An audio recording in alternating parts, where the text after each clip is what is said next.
సహోదరులారా, ప్రభువైన యేసుక్రీస్తు నామములో హృదయపూర్వక వందనాలండి. ముందుగా ఇంత మంచి సమయాన్ని ఇచ్చిన తండ్రి అయిన దేవునికి ప్రభువైన క్రీస్తు ద్వారా కృతజ్ఞతాస్తుతులు చెల్లిస్తున్నానండి. అందరూ ఉన్నారండి. వాక్యం చదువుకొని ప్రార్థన చేసుకున్న తర్వాత పాటలోనికి వెళదామండి.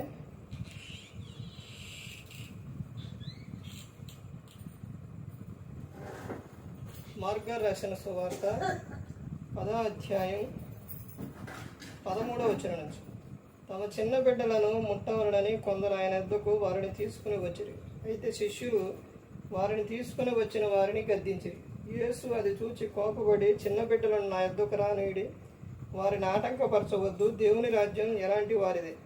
చిన్న బిడ్డ వలె దేవుని రాజ్యం అంగీకరింపనేవాడు అందులో ఎంత మాత్రము ప్రవేశింపడని మీతో నిశ్చయముగా చెప్పుచున్నానని చెప్పి ఆ బిడ్డలను ఎత్తి కౌగిలించుకొని వారి మీద చేతులుంచి ఆశీర్వదించాను. ప్రార్థన చేసుకుందామండి. పరలోకమందున్న మా తండ్రి, పరిశుద్ర ప్రేమ గల తండ్రి, గొప్ప తండ్రి, యెహోవా తండ్రి, మీ ప్రియకుమారుడు యేసుక్రీస్తు ప్రభువారి ద్వారా కృతజ్ఞతాస్తుతులు చెల్లిస్తున్నాము. నాయన, ఈ రాత్రి వేళ తండ్రి అయ్యా మా అందరితో మాట్లాడమని మా ప్రభువైన యేసుక్రీస్తు నామమున వేడుకుంటున్నాం తండ్రి. ఆమేన్. ప్రభువైన యేసుక్రీస్తు నామములో హృదయపూర్వక వందనాలండి. దేవుని కుమారుడు యేసుక్రీస్తు ప్రభువారి లోకానికి వచ్చిన తర్వాత పరలోక రాజ్యం సమీపిస్తుంది కనుక మారు మనసు పొందమని ప్రకటింప మొదలుపెట్టారు. అంశం పాఠం పేరు క్రీస్తు చిన్న పిల్లలను ఆశీర్వదించెను. క్రీస్తు చిన్న పిల్లలను ఆశీర్వదించెను. యేసుక్రీస్తు ప్రభువారు లోకానికి వచ్చిన తర్వాత ఆయన యొద్దకు కొంతమంది ఏం చేశారనంటే పిల్లలను తీసుకొచ్చారు. పిల్లలను తీసుకొచ్చిన తర్వాత అక్కడ శిష్యులు ఏం చేశారంటే వారిని ఆటంకపరిచారు. అయితే చిన్నపిల్లలను ఆటంకపరచవద్దు, దేవుని రాజ్యం ఇలాంటి వారిదే అని వారిని గద్దించి తర్వాత అక్కడ దేవుని రాజ్యం ఎలాంటి వారిదే, చిన్న బిడ్డ వలె దేవుని రాజ్యాన్ని అంగీకరింపనవాడు అందులో ఎంత మాత్రము ప్రవేశింపడని మీతో నిశ్చయముగా చెప్పుచున్నానని చెప్పి ఆ బిడ్డలను ఎత్తి కౌగులించుకొని వారి మీద చేతులుంచి ఆశీర్వదించాను. చిన్న పిల్లలంటే యేసుక్రీస్తు ప్రభువారికి చాలా ఇష్టం. నువ్వు క్రీస్తుని ప్రేమిస్తే, క్రీస్తు అంటే నీకు ఇష్టమైతే యేసుక్రీస్తు ప్రభువారు చెప్పినట్టు నువ్వు చేస్తావు. క్రీస్తు అంటే ఏదో పైకి నువ్వు మాటల ద్వారా చెప్పినా నీ హృదయంలో క్రీస్తు ఉంటే ఆయన అడుగు జాడల్లో నడుస్తారు, ఆయన చెప్పినట్టు చేస్తారు. యేసుక్రీస్తు ప్రభువారు చిన్న పిల్లలను ఆశీర్వదించారు. మా అందరం కూడా ప్రతి ఒక్కరూ కూడా క్రీస్తుని ప్రేమిస్తున్నాం. అప్పుడు ఏం చేయాలంటే క్రీస్తుని ప్రేమించే ప్రతి ఒక్కరూ కూడా ఆయన ఎలాగైతే ఉన్నారో, ఎలా అయితే చెప్పారో ఆ విధంగా మనం నడవాలి. ఇప్పుడు యేసుక్రీస్తు ప్రభువారు చిన్నపిల్లలను ఏం చేశారు? ఆశీర్వదించారు. అదేవిధంగా ప్రతి ఒక్కరూ కూడా చిన్న పిల్లలను ఏం చేయాలంటే ప్రేమగా చూడాలి. అందుకని కొలసీలు రాసిన పత్రికలో చెబుతారు కదా, వారి మనస్సు కృంగకుండునట్లు చూసుకోవాలి. చిన్నపిల్లలంటే ఈ రోజున చాలా మందికి చులకనైపోయింది. అందులో ఆడపిల్లలంటే అస్సలు పడదు. మగపిల్లలంటే అసలు వాడు ఏ అల్లరి చేసినా కానీ మా బాబే, మా కన్నే, మా బుజ్జి, మా నాగే రకరకాలుగా పిలుస్తారు. వారిని ఏదన్నా అన్నా కానీ ఈ తల్లిదండ్రులకి ఏమొచ్చిందంటే కోపం వచ్చింది. అంటే మా పిల్లోని ఎంత మాట అంటవా, చిన్నపిల్లలు అల్లరి చేయరా, ఇవన్నీ అంటారు. ఇప్పుడు ఆడపిల్లకి మగపిల్లవాడికి చాలా డిఫరెన్స్ చూపిస్తున్నారు. కానీ యేసుక్రీస్తు ప్రభువారు అందరినీ ప్రేమించారు. మగపిల్లాడంటే ఎంత ఇదిగా చూస్తారనంటే, ఎంత గారాభంగా చూస్తారనంటే అంత ఇదిగా చూస్తారు. ఆడపిల్ల ఏదన్నా ఒక కేక పెట్టినా ఒప్పుకోరు, ఒక మాట మాట్లాడినా ఒప్పుకోరు, ఒక అల్లరి చేసినా ఒప్పుకోరు. ఎందుకనంటే ఆడపిల్ల. వారిని గద్దించడం, కొట్టడం. మరి మగపిల్లని కొట్టవే, మగపిల్లని గద్దించవే, ఇవేమి చేయరు. ఆడపిల్లనైతేనే ఏం చేస్తారు? చులకనగా చూస్తున్నారు. ప్రతి ఒక్కరూ కూడా గమనించుకోవాలి. ఈ రోజున తల్లిదండ్రి కూడా ఏం చేస్తున్నారనంటే పిల్లలను ప్రేమగా పెంచట్లేదు. అందుకనే వారి మనసులో ఏమైపోతుంది అనంటే, మా అమ్మ మా నాన్న ఎప్పుడు నన్ను ఏం చేస్తున్నారు, ఎప్పుడు నన్ను ప్రేమగా చూడరని వాళ్ళు వేరే వాళ్ళ దగ్గరకు వెళ్ళిపోతున్నారు. ఆ తర్వాత యవ్వనం వచ్చిన తర్వాత లోకాచరకు వెళ్ళిపోతున్నారు. అలా కారణం, దూరం అయిపోవడానికి కారణం ఏంటనంటే తల్లిదండ్రి పిల్లలను ప్రేమగా చూడట్లా. వీళ్ళు వారిని సరిగా పట్టించుకుంటే, వారిని ప్రేమగా చూస్తే, ఆ తర్వాత కూడా వృద్ధాప్యానికి వచ్చిన తర్వాత కూడా ఎవరు తల్లిదండ్రులు వృద్ధాప్యానికి వచ్చినప్పుడు కూడా వారు ప్రేమగానే చూస్తారు. పిల్లల కానించి యవనస్తుల వరకు కూడా తల్లిదండ్రి ఈ రోజున చాలా మందిని, కొంతమంది ఏం చేస్తున్నారు అంటే పిల్లలను సరిగా పట్టించుకోవడం లేదు, చూడడం లేదు. మరి రేపు నువ్వు ఈ రోజున వారిని చూసే విధానాన్ని వారి మనసులో పెట్టుకుంటారు. రేపు నువ్వు వృద్ధాప్యానికి వచ్చిన తర్వాత నిన్ను చూడకపోతే నీ పరిస్థితి ఏంటి? ఆ రోజున ఎవరో చూస్తారులే, నా దగ్గర డబ్బు ఉందలే, లేకపోతే బంధువులు ఉన్నారులే, నా వారు ఉన్నారులే అనుకుంటే ఎవ్వరు కూడా రారు. ఆస్తి అక్కరకు రాదు. అందుకని నీవు ఎలా ఉండాలి అనంటే, నీవు తల్లిదండ్రి, నువ్వు తల్లిగా తండ్రిగా ఉన్నావు. ఆ సమయంలోనే నీ పిల్లలను ఎలా చూడాలి? నువ్వు ప్రేమగా చూడాలి. దేవుడంటే నాకు చాలా ఇష్టమండి అంటారు, కానీ దేవుడు చెప్పినట్టు ఒక్కడి కూడా చేయరు. యేసుక్రీస్తు ప్రభువారు పిల్లల మీద చేతులుంచి ఆశీర్వదించారు. అంటే మన నోటి నుంచి ఏమి రావాలి? పిల్లల విషయంలో వింటున్నారండి, ఆశీర్వాద వచనమే రావాలి. పిల్లలను ఎప్పుడూ కూడా ఏం చేయాలి? వారిని ఆశీర్వదించాలి. అంటే నువ్వు యేసుక్రీస్తు ప్రభువారు వారి మీద చేతులుంచి ఆశీర్వదించారు.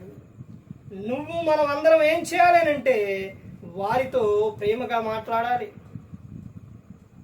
వారి మనస్సు కృంగకుండానట్లు చూసుకోవాలి. అందుకనే ఏమని చెప్తున్నారంటే కొలసీలు రాసిన పత్రిక ఎఫెసీయులకు రాసిన పత్రిక 6వ అధ్యాయం 4వ వచనంలో, తండ్రులారా మీ పిల్లలకు కోపం రేపగా వారిని ప్రభు యొక్క శిక్షలో బోధలో వారిని పెంచుడి అని చెప్తున్నారు.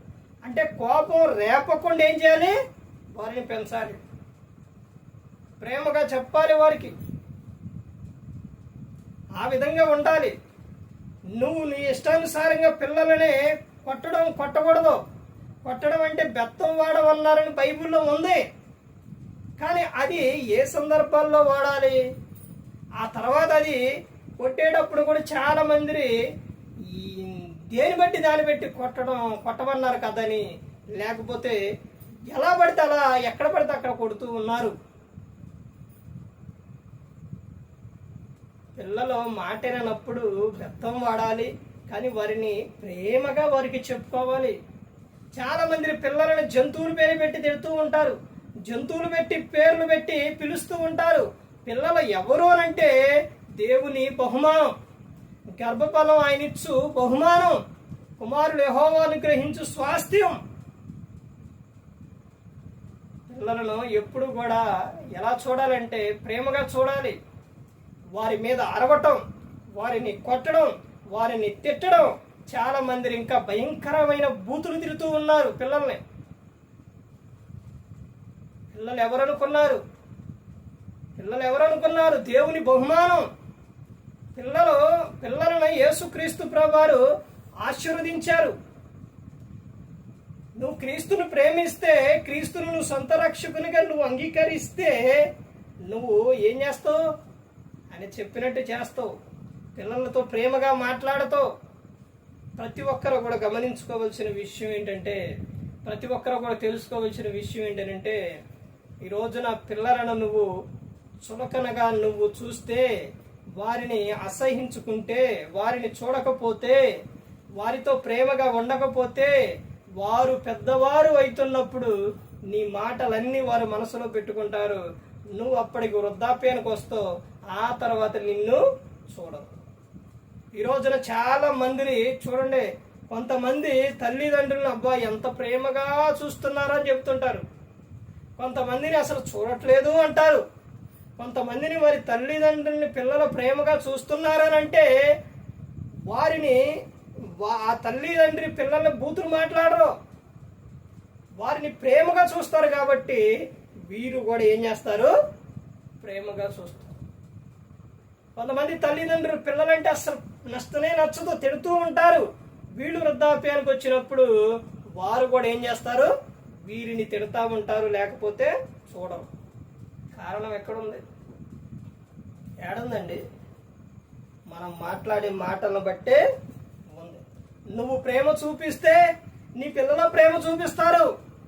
నువ్వు కోపం చూపిస్తే ఇప్పుడు చూపించకపోవచ్చు, వాళ్ళు వృద్ధాప్యానికి వచ్చేసరికి నీ మీద చూపిస్తారు. ఒకసారి ప్రతి ఒక్కరు కూడా గమనించుకోవాలి. మా మామగారు వారి పిల్లలని ఎప్పుడు కూడా ఒక్క వ్యర్థమైన మాట కానీ, ఒక బూతు మాట కానీ వారిని ఎప్పుడు కూడా అనలేదంట. అదే విధంగా ఆ వృద్ధాప్యానికి వచ్చినప్పుడు వారి పిల్లలు ఆమెను ఎలా చూశారంటే చాలా ప్రేమగా చూశారు. ఆమె ఎలాగైతే ప్రేమగా పెంచిందో అదే విధంగా వారిని కూడా ఎలా చూశారు? ప్రేమగా చూశారు. ఎందుకనంటే సాత్వికులు ధన్యులు, వారు భూలోకమును స్వతంత్రించుకుందురు. అంటే సాత్వికం కలిగి ఉండాలి. నీ కుటుంబంలో సాత్వికం ఉండాలి. తర్వాత ఎక్కడైనా సాత్వికం కలిగి ఉండాలి. ప్రేమ కలిగి ఉండాలి. క్రీస్తు చూపించిన మార్గములో, క్రీస్తు చూపించిన ప్రేమ మార్గంలో ఉండాలి. నువ్వు ఈ రోజున ఓర్పు సహనం కలిగి ఉంటే నీ పిల్లలు కూడా అదే కలిగి ఉంటారు. ఒక విషయం, ఒక సందర్భం చెప్పిగా ముగిస్తాను. ఒక ఊరిలో ఒక చాట వివాహం జరుగుతుంది. అంటే వివాహానికి పెళ్లి చూపులు అనమాట. పెళ్లి చూపు వాళ్ళు చూసుకోవడానికి వస్తూ ఉన్నారు. ఆ నాన్నగారు ఏం చేశారంటే, అరే మరి పెళ్లి చూపులు చూసుకోవడానికి వాళ్ళు వస్తున్నారు కాబట్టి నువ్వు వెళ్ళి మరి చికెన్ మాంసం తీసుకొని రా అని డబ్బులు ఇచ్చి కుర్రోడికి పంపించారు. వీళ్ళు ఆ కుర్రోడు వెళుతూ ఉన్నాడు. వెళుతూ ఉంటే చెరువు కట్ట మీద నుంచి వెళ్ళాలంట. చెరువు కట్ట వచ్చింది. ఈ చెరువు కట్ట మీద నుంచి వెళుతూ ఉంటే అటు నుంచి ఎదురుగా ఒక పెద్ద ఆయన వచ్చిండు. వస్తూ ఉన్నాడు. వీళ్ళిద్దరూ కలిసి ఎదురు పడ్డారు. ఎదురు పడ్డ తర్వాత ఈ పిల్లోడు తప్పుగా అన్నంట. అట్ట కాదయ్యా, నేను పెద్దోడు కాబట్టి నువ్వే కొంచెం తప్పుగా అన్నంట. నేను తప్పుకొని అన్నంట. అటు ఆ పెద్ద ఆయన తప్పుకోలేదు, ఇటు ఈ కుర్రోడు తప్పుకోలేదు. వాళ్ళు ఎన్ని గంటలకు వస్తున్నారు? 10 గంటలకు వస్తున్నారు. అంటే ఉదయాన్నే వెళితే తీసుకొస్తే వాళ్ళు వంట చేసి పెడతారు. ఇక్కడ ఇటు ఈ అబ్బాయి తప్పుకోవట్లేదు, అటు ఆ పెద్ద ఆయన తప్పుకోవట్లేదు. ఇద్దరు అలాగా ఒకళ్ళు ఇంకొకళ్ళు చూసుకుంటా కిందకే పైకి చూస్తూ ఉన్నారంట. టైం ఎంత అయింది? 10 దాడిపోయింది, 11 అయింది, 12 అయింది.